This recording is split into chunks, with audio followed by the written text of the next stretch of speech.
വാതാബി ഗണപതിം ഭജേഹം. മുത്തുസ്വാമി അയ്യരുടെ ഈ കർണാടിക് സംഗീതം കേൾക്കാത്ത മലയാളികളോ ഇന്ത്യക്കാരോ ഉണ്ടാവില്ല.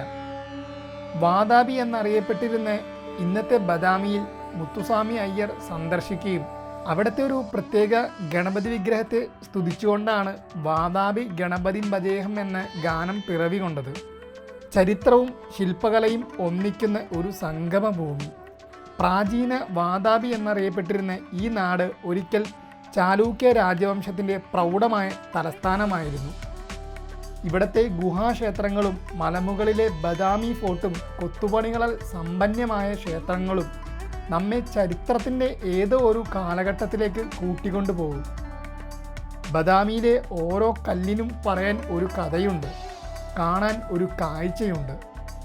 ഇന്നത്തെ എൻ്റെ യാത്രയും വാതാബി എന്നറിയപ്പെട്ട ഇന്നത്തെ ബദാമിയിലേക്കാണ്. ഓരോ യാത്രയും ഓരോ കഥകളാണ്. ആ ഒരു യാത്രയിൽ നിങ്ങളെയും ഞാൻ എൻ്റെ ഒപ്പം കൂട്ടുന്നു. It's me ആദു. 6-ാം നൂറ്റാണ്ടിൽ ചാലൂക്യ രാജവംശത്തിൻ്റെ തലസ്ഥാനമായിരുന്ന ബദാമിയിലേക്കാട്ടോ ഈ ഒരു യാത്ര പോകുന്നത്. ഒരു ചരിത്ര സ്മാരകം തന്നെ എന്ന് വേണമെങ്കിൽ പറയാം. ഈ ഒരു സ്ഥലം കണ്ടോ, ഇത് ശരിക്കും ബദാമിയുടെ ഹംപിയുടെയൊക്കെ ഒരു എൻട്രൻസ് എന്ന് വേണമെങ്കിൽ പറയാം. നമ്മുടെ കുതിരാൻ തുരങ്കം പോലെ ഒരു തുരങ്കം, പക്ഷേ ഇത് കുതിരാനേക്കാളും ബ്യൂട്ടിഫുൾ ആട്ടോ കാണാനായിട്ട്. തുരങ്കത്തോട് ചേർന്ന് തന്നെ ഈ ഒരു തടാകവും പിന്നെ അതേപോലെ തന്നെ ഈ ഒരു റെയിൽവേ ട്രാക്കും എല്ലാം കൊണ്ടും ഒരു കിഡിലൻ വ്യൂ തന്നെയാണ് ഇവിടെ നിന്ന് കാണാൻ പറ്റുന്നത്. ഈ ഒരു സ്പോട്ടിൽ തന്നെ സൺസെറ്റ് കാണാനായിട്ട് നല്ല തിരക്കുള്ളൊരു സ്ഥലം കൂടിയാണ്. ഈ ഒരു ലാൻഡ്സ്കേപ്പിൽ ഇങ്ങനൊരു കാഴ്ച അധികം സ്ഥലത്തൊന്നും നമുക്ക് കാണാൻ പറ്റില്ല. ഒരേ ഷേപ്പിൽ തന്നെയുള്ള 2 റോഡുകളും ആ റെയിൽവേ ട്രാക്കും. ഈ ഒരു റൈറ്റ് സൈഡിൽ കാണുന്നത് ശരിക്കും ഒരു കടലാണെന്ന് നമുക്ക് തോന്നും, പക്ഷെ ഇതൊരു കായലാണ് കേട്ടോ. നമ്മുടെ കുതിരാൻ തുരങ്കത്തിൻ്റെ അത്ര വലിപ്പമൊന്നുമില്ല, ഇതൊരു ചെറിയ തുരങ്കം തന്നെയാണ്.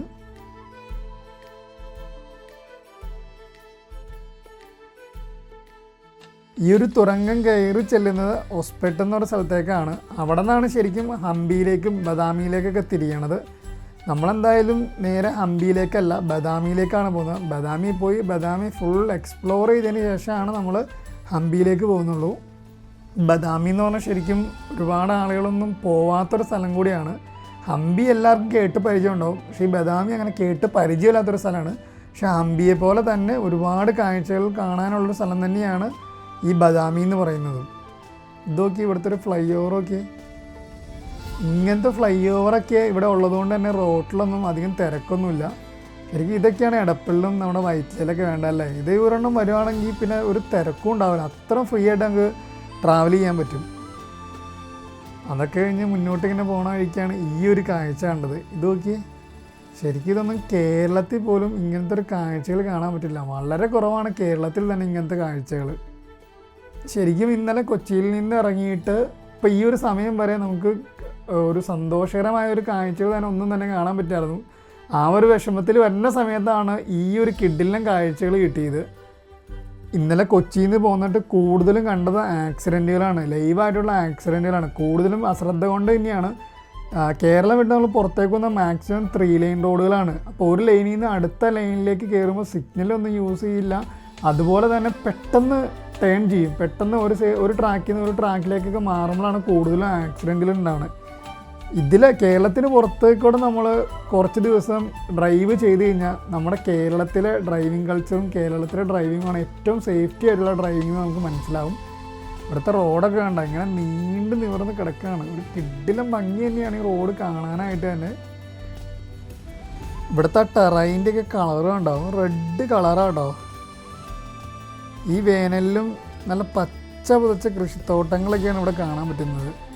2 മല തുറന്ന് അതിൻ്റെ ഉള്ളിൽ കൂടെ ആയിട്ട് ഈ റോഡ് പോയിക്കൊണ്ടിരിക്കുന്നത്.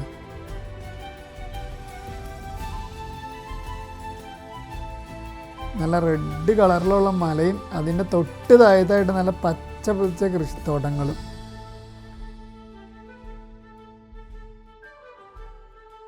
അങ്ങനെ കിഡിലിന് ഒരു സൺസെറ്റും കിട്ടി. ഞാൻ എപ്പോഴും പറയാറില്ല, ഈ ഗോൾഡൻ ലൈറ്റിൽ ഇങ്ങനെ റൈഡ് ചെയ്യാനായിട്ട് ഭയങ്കര ഫീലാട്ടോ. ശരിക്കും ഒരു 10 മിനിറ്റൊക്കെയാണ് ഇത് ഉണ്ടാവുള്ളൂ, പക്ഷേ ആ ഒരു 10 മിനിറ്റ് നമുക്ക് കിട്ടുന്നൊരു ഫീലെന്ന് വെച്ചാൽ അത് വേറെ ലെവൽ തന്നെയാണ്.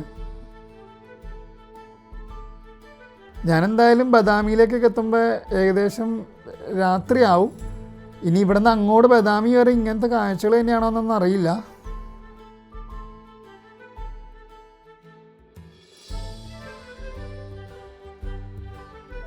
അങ്ങനെ ഞാൻ കുറച്ച് ലേറ്റായെങ്കിലും ബദാമിയിലെത്തി. ഇനി റൂം എടുത്ത് റെസ്റ്റൊക്കെ ചെയ്തതിന് ശേഷം അപ്പം നാളെ രാവിലെ ബദാമിയിലെ വിശേഷങ്ങളൊക്കെ ആയിട്ട് നമുക്ക് കാണാം. Good night. നല്ല ഉറക്കക്ഷീണം ഉണ്ടെങ്കിലും ഞാൻ നേരത്തെ തന്നെ എഴുന്നേറ്റു. പുറത്ത് അത്യാവശ്യം നല്ല തണുപ്പാട്ടോ. നമ്മളെന്തായാലും രാവിലെ തന്നെ ഇറങ്ങി. ഈ റൂം എടുത്താണ് കേവിൻ്റെ തൊട്ടടുത്ത് തന്നെ കേട്ടോ. അതുകൊണ്ട് ഇവിടുന്ന് പോകാൻ കുറച്ച് ദൂരം മാത്രമേ ഉള്ളൂ. എന്നാലും ബൈക്ക് എടുത്തുകൊണ്ട് തന്നെ പോകണം. ഇവിടുത്തെ മെയിൻ പ്രശ്നം എന്താണെന്ന് വെച്ച് കഴിഞ്ഞാൽ പന്നിശല്യമാണ്. ഞാൻ ഇപ്പോൾ വണ്ടി എടുക്കാൻ വന്നപ്പോൾ വണ്ടിയുടെ ചുറ്റും പന്നികളായിരുന്നു. പിന്നെ ഒരു പ്രകാരം പന്നികളെയൊക്കെ ഓടിച്ചു വിട്ടിട്ടാണ് നമ്മൾ വണ്ടി എടുത്തത്. നമ്മുടെ നാട്ടിലൊക്കെ കോഴിയൊക്കെ നടക്കൂലേ, അതുപോലെ തന്നെ കൂട്ടമായിട്ട് പന്നികളാണ് ഇവിടെ നടക്കുന്നത്. റോട്ടിൽ മൊത്തം പന്നികൾ തന്നെയാണ്. അത്യാവശ്യം നല്ല തണുപ്പുണ്ട് കേട്ടോ. രാവിലെ ആയതുകൊണ്ട് തന്നെ അധികം തിരക്കൊന്നുമില്ല, പക്ഷെ നല്ല തണുപ്പുണ്ട്. ഞാൻ റൂമിൽ തന്നെ കുറച്ചുള്ളിലാണ് മെയിൻ റോട്ടിൽ നിന്ന്. അതുകൊണ്ട് ഈ പോകുന്ന വഴിയിലൊക്കെ പന്നിക്കൂട്ടങ്ങളാണ്. ചെറിയൊരു ഗല്ലി പോലെ ഇങ്ങനെ ഉള്ള സ്ഥലത്താണ് റൂം എടുത്താൽ. ഇവിടെ നിന്ന് ഇങ്ങനെ കുറച്ച് പുറത്തേക്ക് ഇറങ്ങാനുണ്ട്. ഇങ്ങനെയുള്ള സ്ഥലത്തേക്കൊക്കെ വരുമ്പോൾ ഉറക്കക്ഷീണമൊന്നും നമ്മൾ നോക്കരുത്. രാവിലെ തന്നെ ഇറങ്ങിയാലാണ് ശരിക്കും ആ സൂര്യനെ ഉദിച്ച് വരുന്ന ആ കേവിൻ്റെയൊക്കെ കാഴ്ച കാണുന്നുണ്ടെങ്കിൽ ഈ ഒരു സമയത്ത് തന്നെ പോകണം നമ്മൾ. രാവിലെ ആയതുകൊണ്ട് തന്നെ റോഡിലൊന്നും വലിയ തിരക്കൊന്നുമില്ല. നമ്മളെപ്പോലുള്ള പ്രാന്തന്മാരൊന്നും വേറെ ഉണ്ടാവില്ലായിരിക്കും. ദേ റോഡ് സൈഡിൽ പന്നീനെ കണ്ടോ?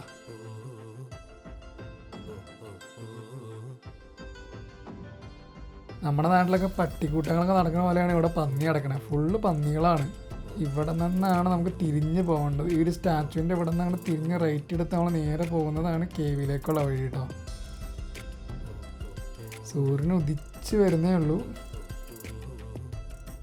നേരെ പോയി കഴിഞ്ഞാൽ ബദാമി ടൗണിലേക്കാണ് നമ്മൾ ചെന്ന് കയറുന്നത്. ഈ വഴി നേരെ ചെല്ലുന്നത് ബദാമി കേവിൻ്റെ പാർക്കിങ്ങിലേക്കാണ്.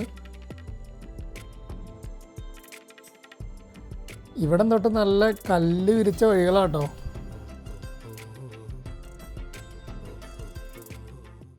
വാദാബി എന്ന് ഒരു കാലത്ത് അറിയപ്പെട്ടിരുന്ന ബദാമി കേവാണ് ഈ കാണുന്നത്. പഴയകാല ചരിത്ര ഗ്രന്ഥങ്ങളിലും ഈ ഒരു സ്ഥലത്തെ വാദാബി ഗുഹകൾ എന്നാണ് അറിയപ്പെട്ടിരുന്നത്. അതുപോലെ ഇതിൻ്റെ ദൂരം കണ്ടോ, കിലോമീറ്ററോളം ഇങ്ങനെ നീണ്ടു നിവർന്ന് കിടക്കുകയാണ് ഈ ഒരു കേവ്. ശരിക്കും കേവിൻ്റെ താഴെ കാണുന്നത് ഫുള്ളും ബദാമിയിലെ വീടുകളാട്ടോ.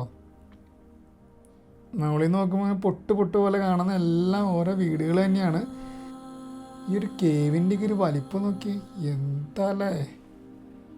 നിങ്ങൾക്ക് ശരിക്കും വീഡിയോയിൽ കാണുമ്പോൾ അല്ലേ ഈ ഒരു കേവിന് ഇത്രയും ഒരു വലിപ്പം നിങ്ങൾക്ക് ഫീൽ ചെയ്യണമെന്ന് അറിയില്ല. പക്ഷേ വീഡിയോയിൽ കാണുന്നതിനേക്കാളും അത്ര വലിയൊരു ഹൈറ്റിലാണ് ഈ ഒരു കേവ് നിൽക്കുന്നത് കേട്ടോ.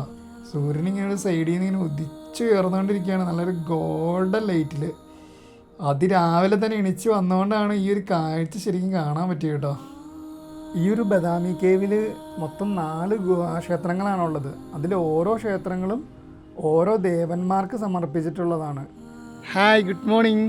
ഞാനങ്ങനെ ബദാമി കേവ് ടെമ്പിൾസിലെത്തി. എൻ്റെ പിന്നിൽ കാണുന്നതാണ് കേവ് ടെമ്പിൾസ്. ഇവിടെ ചെറിയൊരു ടിക്കറ്റ് കൗണ്ടറൊക്കെ ഉണ്ട്. ഇവിടുന്ന് ടിക്കറ്റ് എടുക്കണം. നമുക്ക് വീഡിയോ ഷൂട്ട് ചെയ്യുന്നതിന് ഇവിടെ എക്സ്ട്രാ പേയ്മെൻ്റ് ഉണ്ട്. ടിക്കറ്റ് ഒരാൾക്ക് വരുന്നത് 25 രൂപയാണ്. പിന്നെ വീഡിയോ ക്യാമറയ്ക്ക് എക്സ്ട്രാ പേയ്മെൻറ്റും വരുന്നുണ്ട്. നമ്മളതെല്ലാം ഓൾറെഡി പേ ചെയ്തിട്ട് ഇനി നമ്മൾ നടന്ന് ബദാമി കേവ് ടെമ്പിൾ കാണാൻ പോവാണ്. ഇവിടെ മൊത്തം 4 ടെമ്പിളാണ് ഉള്ളത്. ആദ്യത്തെ എൻട്രി കഴിഞ്ഞിട്ട് ആദ്യത്തെ സ്റ്റെപ്പ് കയറി ആദ്യം വരുന്നത് കേവ് 1ലേക്കാണ്. ഇവിടെ കേവ് 1, 2, 3, 4 അങ്ങനെ 4 എണ്ണമായിട്ടാണ് ഇതിന് തരം തിരിച്ചിരിക്കുന്നത്. കേവ് 1 അതായത് ഓരോന്നും ഓരോ ദേവന്മാരുടെ പേരിലാണ് അറിയപ്പെടുന്നത്. കേവ് 1 വരുന്നത് ശിവൻ്റെ പേരിലാണ് അറിയപ്പെടുന്നത്. കേവ് 1 തന്നെയാണ് നമ്മൾ സ്റ്റെപ്പ് കയറി ആദ്യം വരുമ്പോൾ നമുക്ക് കാണാൻ പറ്റുന്നതും. കേവിൻ്റെ ചെറിയൊരു ഹിസ്റ്ററി എല്ലാം ഇവിടെ കൊടുത്തിട്ടുണ്ട്. വലിയൊരു പാറ തുറന്നിട്ട് അതിൻ്റെ അടിയിലാണ് ഈ ക്ഷേത്രം നിർമ്മിച്ചേക്കുന്നത്. ചാലൂക്യ രാജാക്കന്മാരുടെ കാലത്തൊക്കെയാണ് ഈ ഒരു കോട്ട നിർമ്മിക്കപ്പെട്ടത്. അതായത് AD 6-ാം നൂറ്റാണ്ടിൽ ചരിത്രമാണ് ഈ പറയുന്നത്. ഇവിടെ ഓരോ ഗൈഡുകൾ വന്നിട്ട് ഇതിൻ്റെ ഹിസ്റ്ററി എല്ലാം ഡീറ്റെയിൽ ആയിട്ട് മുദ്രകളൊക്കെ കാണിച്ച് തന്നെ ഇത് പരിചയപ്പെടുത്തി കൊടുക്കുന്നുണ്ട് കേട്ടോ. വർഷങ്ങൾ പഴക്കമുള്ളൊരു കൊത്തുപണികളൊക്കെയാണ്. അതുകൊണ്ട് ഇതിൻ്റെ ഡീറ്റെയിൽസിനൊക്കെ കുറച്ച് കുറവുകളൊക്കെ ഉണ്ട്. എന്നാലും എന്താ ഒരു ഭംഗി നോക്കിയത് കാണാനായിട്ട്. ശിവൻ്റെയും പാർവതിയുടെയും ഗണപതിയുടെ ശില്പങ്ങളൊക്കെ ഇവിടെ കാണാം കേട്ടോ. ഇവിടുത്തെ ഏറ്റവും വലിയൊരു പ്രത്യേകത എന്താണെന്ന് വെച്ചാൽ നടരാജരൂപത്തിലുള്ള ഒരു ശില്പം തന്നെയാണ്. 18 കൈകളുള്ള ഈ ഒരു ശില്പം തന്നെയാണ് ഇവിടുത്തെ ഏറ്റവും വലിയൊരു പ്രത്യേകത.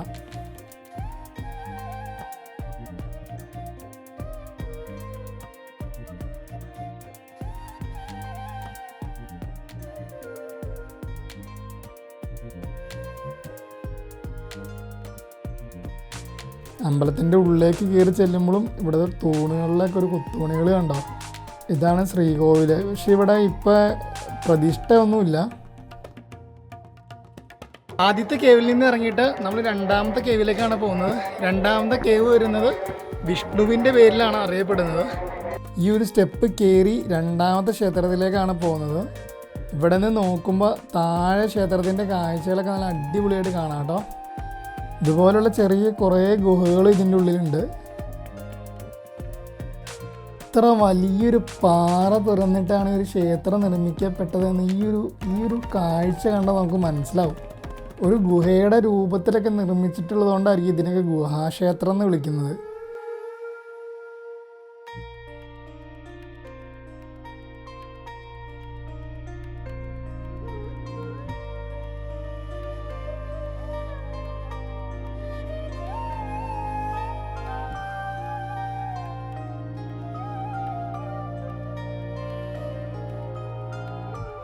ഇവിടെ നിന്ന് നോക്കിയാൽ നമുക്ക് ലോവർ ശിവാലയും അതുപോലെ യെല്ലപ്പ ടെമ്പിളൊക്കെ കാണാൻ പറ്റും കേട്ടോ. ചില കല്ലുകളൊക്കെ പാറയുടെ മുകളിൽ ഇരിക്കണത് കാണുമ്പോൾ തന്നെ പേടിയാവും. അതായത് വലിയൊരു പാറയുടെ മുകളിലായിട്ട് ചെറിയൊരു കല്ല്. ഇതാണ് കേവ് 2 വരുന്നത്. കേവ് 2 ആണ് വിഷ്ണുവിന് സമർപ്പിച്ചിട്ടുള്ളത്. ഇതിൽ നിന്ന് കയറി നോക്കാം അകത്തേക്ക് എങ്ങനെയുണ്ടെന്ന്. ശൈലിയിലും വലിപ്പത്തിലും ആദ്യത്തേതിൽ നിന്ന് തികച്ചും വ്യത്യസ്തമാണ് ഈ രണ്ടാമത്തെ ഗുഹ. വിഷ്ണുവാണ് ഇവിടുത്തെ പ്രധാന മൂർത്തി.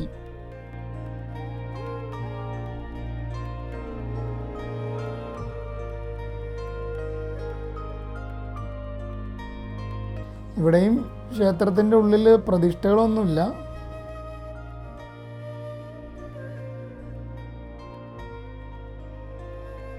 വരാഹ, വാമന തുടങ്ങിയ അവതാരങ്ങളുടെ ശില്പങ്ങളും ഇവിടെ കാണാൻ പറ്റും കേട്ടോ.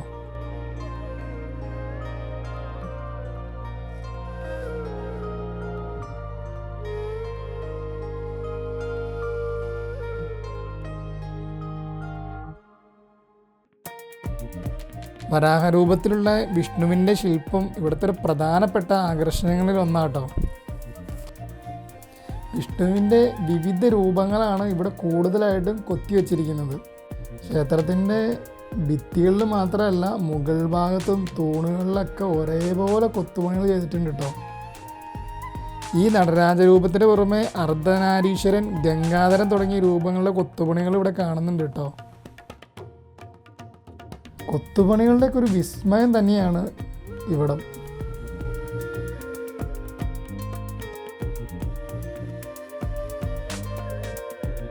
പുരാണ കഥാസന്ദർഭങ്ങളൊക്കെയാണ് ഈ കൊത്തുപണികളിലൂടെ ഇവർ ചിത്രീകരിച്ചിരിക്കുന്നത്. ദേവന്മാരുടെയും അസുരന്മാരുടെയും അതുപോലെ നൃത്തം ചെയ്യുന്നവരുടെയും എല്ലാം കൊത്തുപണികളാണ് ഈ കാണുന്നത്.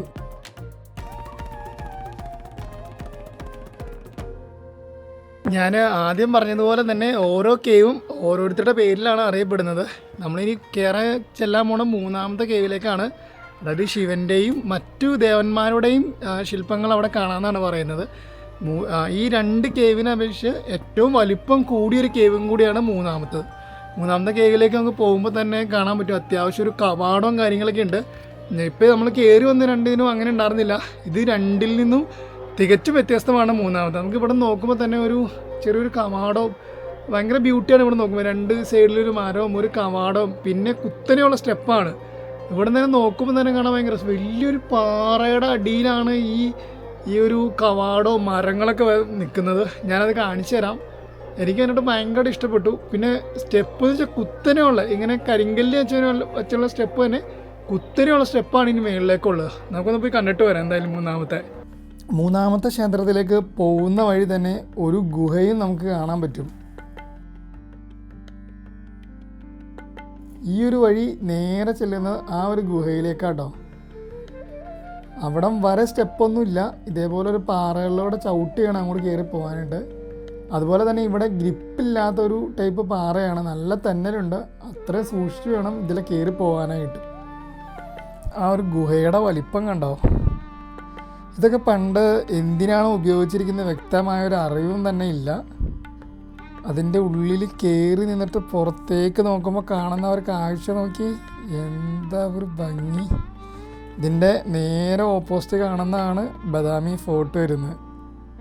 ഇതിൻ്റെ ഉള്ളിലും കുറേ കൊത്തുപണികൾ ചെയ്ത് വെച്ചിട്ടുണ്ട് കേട്ടോ.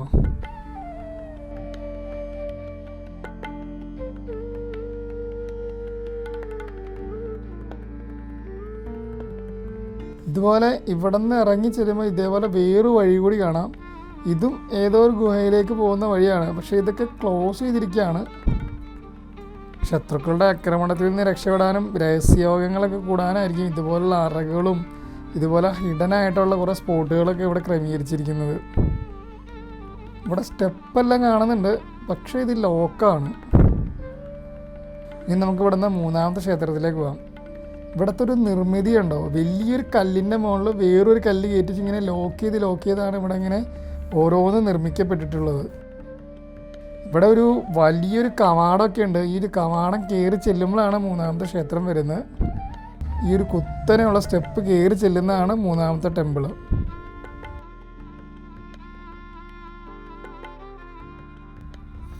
ഓരോ ക്ഷേത്രത്തിലേക്ക് ചെല്ലുമ്പോഴും അവിടെ നിന്ന് നോക്കുന്ന കാഴ്ചകൾ അത് വ്യത്യാസം തന്നെയാണ് കേട്ടോ.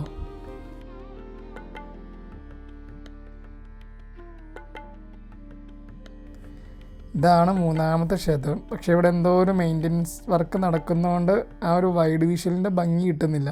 എത്ര വലിയൊരു പാറയുടെ അടിയിലാണ് നോക്കി ഈ ഒരു ക്ഷേത്രം നിർമ്മിക്കപ്പെട്ടത്. ഈ ഒരു ഒറ്റ പാറ തുറന്നാണ് ഈ ഒരു ക്ഷേത്രവും കൊത്തുപണികളും എല്ലാം നിർമ്മിക്കപ്പെട്ടിട്ട്. അതൊരു ഒറ്റ കല്ലിലാണിത് ഫുള്ള് ചെയ്തിരിക്കുന്നത്. ശ്രീകോവിലേക്ക് കയറുന്ന സ്റ്റെപ്പ് തന്നെ കൊത്തുപണികൾ ചെയ്തതാണോ. എത്ര സൂക്ഷ്മതയോട് കൂടിയാവും അന്നത്തെ കാലത്ത് ഇത് നിർമ്മിക്കപ്പെട്ടത്. ഇത് ചാലൂക്യ വാസ്തുവിദ്യയുടെ ഒരു മികച്ച മാതൃകയാണെന്നാണ് പറയുന്നത്. ശില്പങ്ങളിലൊക്കെ ഒരു അത്ഭുത ലോകം തന്നെയാണ് കേട്ടോ ഈ ഒരു മൂന്നാമത്തെ ക്ഷേത്രം. മഹിഷാസുമർദിനി, ഗണപതി തുടങ്ങിയവയുടെ ശില്പങ്ങൾ ഇവിടെ കൊത്തിവെച്ചിട്ടുണ്ട്. ഈ ഒരു ക്ഷേത്രം ശിവൻ്റെയും വിഷ്ണുവിൻ്റെയും മറ്റ് ദേവന്മാരുടെയും ശില്പങ്ങൾ നമുക്കിവിടെ കാണാം. ക്ഷേത്രത്തിൻ്റെ വലിപ്പം നോക്കിക്കേ. ഇവിടെ ഉള്ളതിൽ വെച്ചിട്ട് ഏറ്റവും വലിയൊരു ക്ഷേത്രം കൂടി ഇതാണ് കേട്ടോ.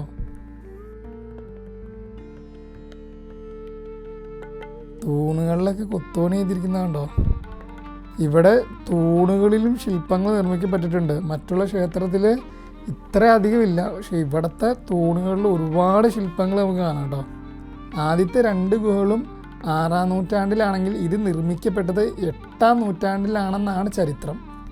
ഇത്ര വർഷങ്ങൾ കഴിഞ്ഞിട്ടും ഇതിൻ്റെയൊക്കെ ഒരു ഡീറ്റെയിലിങ്ങിന് ഒരു കുറവും വന്നിട്ടില്ല കേട്ടോ. ഓരോ തൂണിലും ചെയ്ത് വച്ചിരിക്കുന്നതുണ്ടോ. തൂണുകളിലും ഭിത്തികളിലൊക്കെ അതിമനോഹരമായ കൊത്തുപണികൾ തന്നെയാണ് ഇവിടെ കാണാൻ പറ്റുന്നത്. ഇതാണ് 4ാമത്തെ കേവ് വരുന്നത്. ഇതാണ് ജൈനമത തീർത്ഥാടകർക്ക് വേണ്ടി നിർമ്മിക്കപ്പെട്ട 4ാമത്തെ കേവ്. നമുക്ക് ഇതിൻ്റെ ഉള്ളിലൊന്ന് കയറി നോക്കാം. ഇത് ഈ 3 കേവിൽ വച്ച് ഏറ്റവും ചെറിയ കേവാന്നാണ് പറഞ്ഞത്. ഈ ഒരു ക്ഷേത്രം ശരിക്കും ജൈന തീർത്ഥാടകർക്ക് വേണ്ടി അന്നത്തെ ഒരു കാലത്ത് നിർമ്മിക്കപ്പെട്ടതാണ്. ഈ 4 ക്ഷേത്രങ്ങളിൽ ഏറ്റവും അവസാനം നിർമ്മിക്കപ്പെട്ട ക്ഷേത്രം ഇത് തന്നെയാണ്. ക്ഷേത്രം നിൽക്കുന്ന ഒരു പാറകളാണ് ഈ കാണുന്നത്. ഇത് 8-ാം നൂറ്റാണ്ടിലോ 9-ാം നൂറ്റാണ്ടിലോ ആണ് ഇത് നിർമ്മിക്കപ്പെട്ടതെന്നുള്ളതാണ് ചരിത്രം പറയുന്നത്. അവസാനം നിർമ്മിക്കപ്പെട്ട ഒരു ക്ഷേത്രം ആയതുകൊണ്ട് തന്നെ ഇതിൻ്റെ ഉള്ളിലുള്ള ശില്പങ്ങളിലെ കൊത്തുപണികളിലൊക്കെ കുറച്ചുകൂടി ഡീറ്റെയിൽ നമുക്ക് കാണാൻ പറ്റും. വലിപ്പം കൊണ്ടും ചെറിയൊരു ക്ഷേത്രം.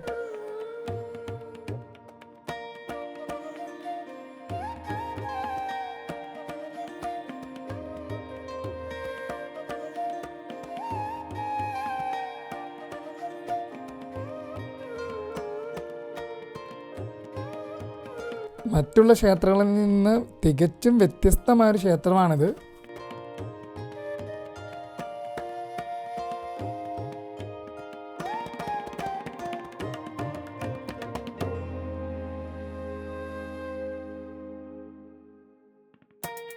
ഇതിൻ്റെ മുകൾ ഭാഗത്തും ധാരാളം കൊത്തുപണികൾ ചെയ്തിട്ടുണ്ട് കേട്ടോ. കൂടുതലും ജൈനമതവുമായി ബന്ധപ്പെട്ട കൊത്തുപണികളാണ് ഇവിടെ കാണാൻ കഴിയുന്നത്.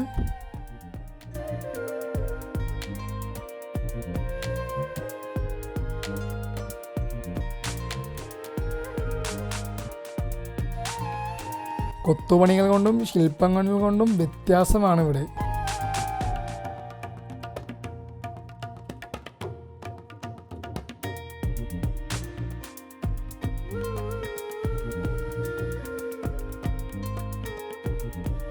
വേനലിൻ്റെ ചൂടൊക്കെ എത്രമാത്രം ഉണ്ടെന്ന് ഈ ഒരു കാഴ്ച കണ്ടാൽ നിങ്ങൾക്ക് മനസ്സിലാവും കേട്ടോ.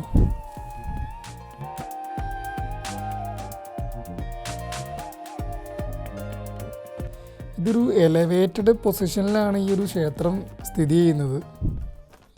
അവിടെ നിന്ന് നമ്മൾ ടെമ്പിളെല്ലാം കണ്ടിറങ്ങി. ഇനി നമ്മൾ അടുത്ത ടെമ്പിളിലേക്കാണ് പോണേ. അപ്പോൾ അവിടെ വണ്ടി വെച്ചിട്ട് നടക്കാവുന്ന ദൂരമേ ഉള്ളൂ. പക്ഷെ അവിടെ വണ്ടി വെക്കാനായിട്ട് അത്ര കുരങ്ങന്മാരുടെ ഭയങ്കര ശല്യം കാരണം ഞാൻ അവിടെ നിന്ന് വണ്ടി വെച്ചില്ല. ഞാൻ അവിടെ നിന്ന് വണ്ടി എടുത്തുകൊണ്ട് ഈ ഒരു ഇതിൻ്റെ ഉള്ളിൽ കൂടെ പോയാൽ അവിടെ എത്തുമെന്നാണ് പറഞ്ഞത്. അയ്യോ, ടാസ്ക്കായി ഇതിൽ കയറി വന്നത്.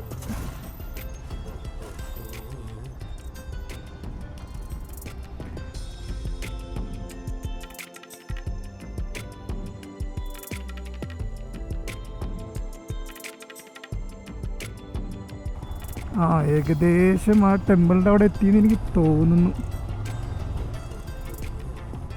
വാരണാസിയിലെ വീഡിയോയിലൊക്കെ ഗല്ലികൾ കാണല്ലേ, അതേപോലത്തെ ഓരോ ഗല്ലികൾ.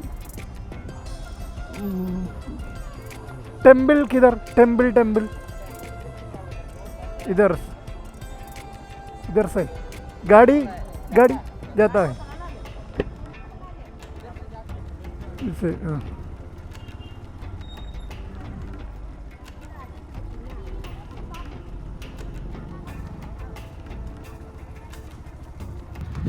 ഞാനങ്ങനെ ഞാൻ നിന്നത് കണ്ടോ, ആ കാണുന്ന കേവിൻ്റെ അവിടെയാണ് നിന്നത്. അവിടെ നിന്ന് ഇങ്ങനെ അതിലെ ഓപ്പോസിറ്റ് ഇങ്ങനെ കറങ്ങി ഒരു ഗല്ലി വഴി നേരെ ഇങ്ങനെ എല്ലമ്മ ടെമ്പിളിൻ്റെ ഫ്രണ്ടിൽ എത്തിയിട്ടുണ്ട്. എൻ്റെ തൊട്ട് ഫ്രണ്ടിൽ എല്ലമ്മ ടെമ്പിളാണ്. ശരിക്കും ഇതിലൊരു ക്രോസ് റോഡുണ്ട്. ഈ കാണുന്ന ഇതേ കാണുന്നതാണ് ശരിക്കും ആ മസ്ജിദിൻ്റെ അവിടെയാണ് പാർക്കിംഗ് ഒക്കെ വരുന്നത്. ഞാൻ ഇതേപോലെ കറങ്ങിയാണ് ഇങ്ങോട്ട് വന്നിട്ട്. കാരണം അവിടെ കുരങ്ങന്മാരുടെ ഭയങ്കര ശല്യം. വണ്ടിയിൽ കയറിയിട്ട് പെട്ടിയുടെ മേളിലൊക്കെ കയറുന്നുണ്ട്, മൂത്രം ഒഴിക്കുക, അങ്ങനത്തെ കാര്യങ്ങളൊക്കെ അത് ചെയ്യണത്. അതാണ് ഞാൻ ചുറ്റി കറങ്ങി വന്നു. ഇപ്പം എൻ്റെ തൊട്ട് ഫ്രണ്ടിൽ എല്ലമ്മ ടെമ്പിളുണ്ട്. നമുക്കൊന്ന് എല്ലമ്മ ടെമ്പിളിലൊന്ന് കയറി ഫുള്ളൊന്ന് കണ്ടിട്ട് വരാം. പണ്ട് ഇതൊരു വിഷ്ണു ക്ഷേത്രമായിരുന്നു. പിന്നീട് ഇത് എല്ലമ്മയ്ക്ക്, അതായത് പാർവതി ദേവിയുടെ ഒരു അവതാരത്തിന് സമർപ്പിക്കപ്പെട്ടു എന്നാണ് ചരിത്രം പറയുന്നത്. എല്ലമ്മയാണ് ഇവിടുത്തെ പ്രധാന പ്രതിഷ്ഠ. അഗസ്ത്യ തീർത്ഥ തടാകത്തിൻ്റെ തീരത്താണ് ഈ ഒരു അമ്പലം സ്ഥിതി ചെയ്യുന്നത്. അതുകൊണ്ട് തന്നെ അതിൻ്റേതായ ഒരു ഭംഗിയും ഈ ഒരു അമ്പലത്തിനുണ്ട് കേട്ടോ. പൂർണ്ണമായും കരിങ്കല്ലിലാണ് ഈ ഒരു ക്ഷേത്രം നിർമ്മിച്ചിരിക്കുന്നത്. പടിഞ്ഞാറൻ ചാലൂക്യ ശൈലിയിലാണ് ഈ ഒരു ക്ഷേത്രം നിർമ്മിച്ചിട്ടുള്ളതെന്നാണ് ചരിത്രം പറയുന്നത്. ക്ഷേത്രത്തിൻ്റെ തറകൾക്ക് പോലും ഒരു പ്രത്യേക ശൈലിയുണ്ട്. ഈ എല്ലമ്മ ക്ഷേത്രം കർണാടകയിലെ തന്നെ ഒരു പ്രധാനപ്പെട്ട തീർത്ഥാടന കേന്ദ്രമാണ്. തീർത്ഥാടകർ മാത്രമല്ല, ഒരുപാട് വിനോദസഞ്ചാരികളും ഒരുപോലെ സന്ദർശിക്കുന്ന ഒരു സ്ഥലം കൂടിയാണിത്. ഇവിടുത്തെ തൂണുകളുടെയൊക്കെ പ്രത്യേകത ഉണ്ടോ. ഇപ്പോൾ ശ്രീകോവിലെല്ലാം തന്നെ ലോക്ക് ചെയ്തിരിക്കുകയാണ്. ഇതിൻ്റെ നേരെ ഓപ്പോസിറ്റായിട്ട് വരുന്നതാണ് ഭൂതനാഥ ടെമ്പിള്. ക്ഷേത്രമുറ്റത്ത് നിന്ന് നടന്ന് നേരെ കൽപ്പടവിൽ നിന്ന് ഇറങ്ങുന്നത് നേരെ അഗസ്ത്യ തീർത്ഥത്തിലേക്കാണ്. അതുകൊണ്ട് തന്നെ ഈ ക്ഷേത്രം കാണാനും അതിമനോഹരം തന്നെയാണ്. പൂർണ്ണമായും കരിങ്കല്ല് കൊണ്ട് നിർമ്മിക്കപ്പെട്ട ഒരു മനോഹര ക്ഷേത്രം. ഈ ഒരു അഗസ്ത്യ തീർത്ഥ തടാകവും ഈ കൽപ്പടവുകളും ഈ ഒരു ക്ഷേത്രവും ഈ കരിങ്കല്ല് കൊണ്ട് നിർമ്മിച്ചൊരു ക്ഷേത്രമൊക്കെ ആയതുകൊണ്ട് തന്നെ ഇത് കാണാനായിട്ട് ഭയങ്കര ഭംഗി തന്നെയാണ്.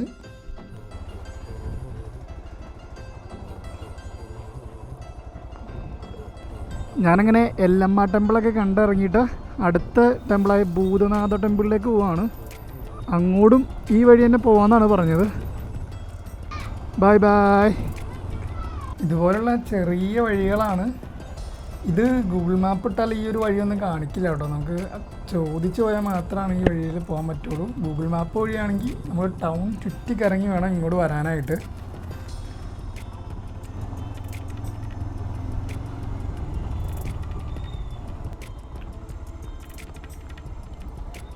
ഭൂതനാഥ ടെമ്പിൾ കിധർ? കേരള. ഭൂതനാഥ ടെമ്പിൾ.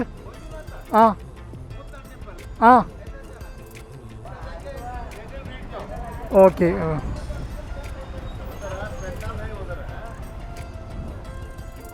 നമുക്ക് ചെറുതായിട്ടൊന്ന് വഴി തെറ്റി. ഈ വഴിയല്ല പോകേണ്ടത്.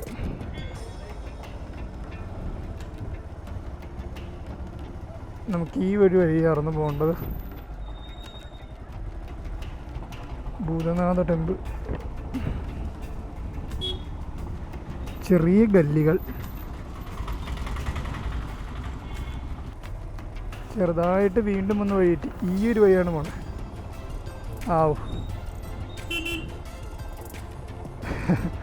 ഇതേ ഓട്ടോറിക്ഷയുടെ പുറകെ പോയെന്ന് പറഞ്ഞേ. ഇത് ഇവിടുത്തെ ടൂറിസ്റ്റ് ഗൈഡുകളാണെന്ന് എനിക്ക് തോന്നുന്നു കേട്ടോ. ഇവിടെ ഇങ്ങനെ ടൂറിസ്റ്റ് ഗൈഡുകളുണ്ട്. 300 രൂപ കൊടുത്തു കഴിഞ്ഞാൽ നമുക്ക് ഓട്ടോയിൽ കൊണ്ടുപോയി എല്ലാ സ്ഥലങ്ങളും ഇങ്ങനെ കാണിച്ചു തരും. അവർ നമ്മുടെ കൂടെ ഒരു ഗൈഡായിട്ട് നമ്മുടെ കൂടെ ഉണ്ടാവും. എല്ലാ സ്ഥലത്തിൻ്റെ ഹിസ്റ്ററി കാര്യങ്ങളെല്ലാം നമ്മളെ പഠിപ്പിച്ചു തരുകയും ചെയ്യും. ഇത് തന്നെ ടൂറിസ്റ്റ് ഗൈഡിൻ്റെ വണ്ടിയാണ്.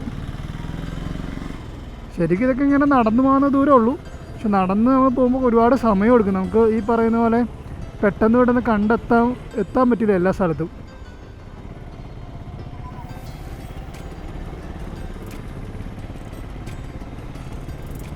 ഇങ്ങോട്ട് ബൈക്കിനാണ് വരുന്നതെങ്കിൽ നിങ്ങൾ എല്ലാ സ്ഥലത്തും ബൈക്കിന് തന്നെ പോകാൻ നോക്കുക. ഒരു സ്ഥലത്ത് പാർക്കിങ്ങിൽ വണ്ടി വെച്ചിട്ട് നിങ്ങൾ പോകരുത്. കാരണം കുരങ്ങന്മാരുടെ ശല്യം അത്രയും പ്രശ്നങ്ങളുള്ള കുരങ്ങന്മാരാണ് ഇവിടെ. പക്ഷേ ഡേഞ്ചർ കുരങ്ങന്മാർ തന്നെയാണ് ഇവിടെ. ബദാമി ഫോർട്ടിൻ്റെ കവാടമാണ് ഈ കാണുന്നത്. ഇതിൻ്റെ ലെഫ്റ്റ് സൈഡായിട്ടാണ് ബദാമി ഫോർട്ട് വരുന്നത്. ബദാമി ഫോർട്ടിൽ നാളെ നമ്മൾ പോകുന്നുണ്ട്. നാളെ മോർണിംഗിൽ സൺറൈസാണ് നമ്മൾ പോകുന്നത്. ബദാമി ഫോർട്ടിലാണ്. ഇതിൻ്റെ റൈറ്റ് സൈഡ് കാണുന്നതാണ് അഗസ്ത്യ തീർത്ഥ തടാകം വരുന്നത്. ഇതിൻ്റെ തീരത്താണ് ഭൂതനാഥ ടെമ്പിൾ വരുന്നത്.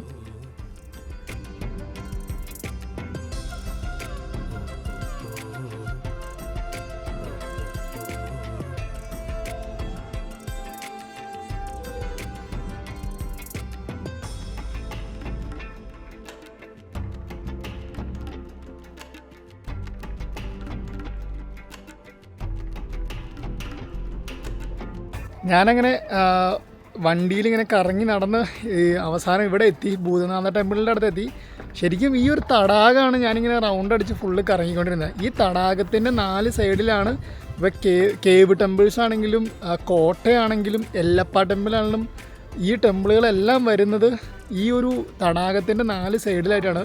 പക്ഷേ നമുക്ക് ഡയറക്റ്റ് 4 സൈഡിലേക്കും വരാൻ പറ്റില്ല. ഇങ്ങനെ കറങ്ങി വേണം വരാനായിട്ട്. ബദാമിയിലെ പ്രധാനപ്പെട്ട ഒരു ചരിത്ര സ്മാരകമാണിത്. ചാലൂക്യ വാസ്തുവിദ്യയിൽ നിർമ്മിച്ച ഈ ഒരു ക്ഷേത്രം 8-ാം നൂറ്റാണ്ടിൽ നിർമ്മിക്കപ്പെട്ടതാണ്. ഇതിലിങ്ങനെ നടന്നു വേണം അതിൻ്റെ അടുത്തേക്ക് പോകാനായിട്ട്. അഗസ്ത്യ തീർത്ഥ തടാകത്തിൻ്റെ ഒരു തീരത്താണ് ഈ ഒരു ക്ഷേത്രം ഉള്ളത്.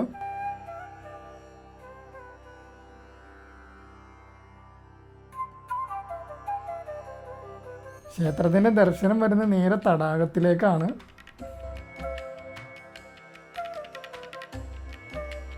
ഈ ഒരു ടെമ്പിൾ കാണുമ്പോൾ തൊട്ടടുത്താണെങ്കിലും അത്യാവശ്യം ദൂരം നടക്കാനുണ്ട്. ഈ ഒരു ക്ഷേത്രത്തിൻ്റെ ചുറ്റും ഇതുപോലെ ചെറിയ ചെറിയ കുറേ ക്ഷേത്രങ്ങളോട് നമുക്ക് കാണാം. ഓരോന്നിനും അതിൻ്റേതായ ചരിത്രങ്ങളുമുണ്ട്. ഇതെല്ലാം ഒരുമിച്ച് നിർമ്മിച്ചതല്ല. ഓരോ രാജാക്കന്മാർ ഭരിക്കുമ്പോഴും ഓരോന്ന് കൂട്ടിച്ചേർത്തതാണ്. ഭൂതനാഥ ക്ഷേത്രത്തിലെ പ്രധാന പ്രതിഷ്ഠ ശിവനാണ്.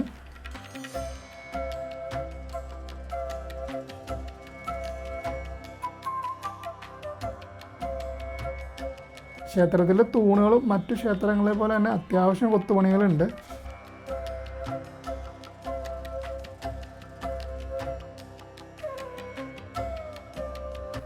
ക്ഷേത്രത്തിനകത്ത് തന്നെ നന്ദിയുടെ ചെറിയൊരു പ്രതിഷ്ഠയും കാണാം.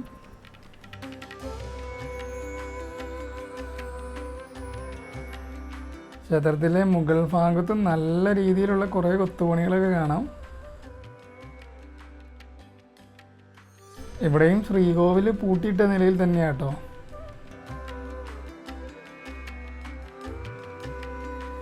ഈവനിങ് സൺസെറ്റിലുള്ളൊരു ഫോട്ടോഷൂട്ടൊക്കെ കാണാൻ പറ്റുന്നുണ്ട് ഇവിടെ.